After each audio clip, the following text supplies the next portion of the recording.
ছাত্ররা দাবি করলো আমরা রাষ্ট্রপতি চাই না, একবার ছাত্ররা দাবি করলো আমরা ইসকন নিষিদ্ধ চাই, একবার দাবি করলো অমুককে উপদেষ্টা চাই না, কেমনে উপদেষ্টা হয়ে গেছে জানি না, কোনো কথার ভ্যালু নাই।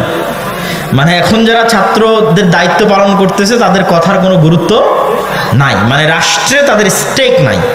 আজকের ক্ষমতায় আসার জন্য, এই পট পরিবর্তনের জন্য সাধারণ ছাত্র জনতা, গ্রাম থেকে উঠে আসা সাধারণ ধর্মপ্রাণ মুসলমান, তাদের কুরবানি, তাদের জীবন সবচেয়ে বেশি গেছে।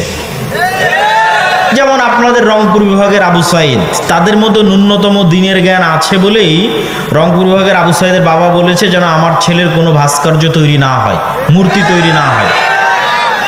এবং আবু সাইদের ফেসবুক পোস্টে গেলে দেখবেন বহু বক্তব্য শায়েখ আব্দুর রাজ্জাক বিন ইউসুফের শেয়ার দেওয়া আছে, এখনো গিয়ে চেক করতে পারেন। এবং আমি আমাদের মাসিক আল ইতিসামের সম্পাদকীয়তেও তুলে ধরেছি নভেম্বর মাসের। তো এই যে হাজার হাজার ছাত্র জনতা, ধর্মপ্রাণ মানুষ জীবন দিল, কিন্তু বর্তমান রাষ্ট্র ক্ষমতায় তাদের কোনো ক্ষমতা দেখতে পান নাই। তাহলে বর্তমান রাষ্ট্র ক্ষমতা কাদের কাছে আছে? এনজিও আলাদের কাছে আছে। এই জন্য কেউ কেউ এই সরকারকে একত্রিত করে নাম দিয়েছে এনজিও গ্রাম সরকার, মানে ব্রাক এনজিও আর গ্রামীণ ব্যাংক।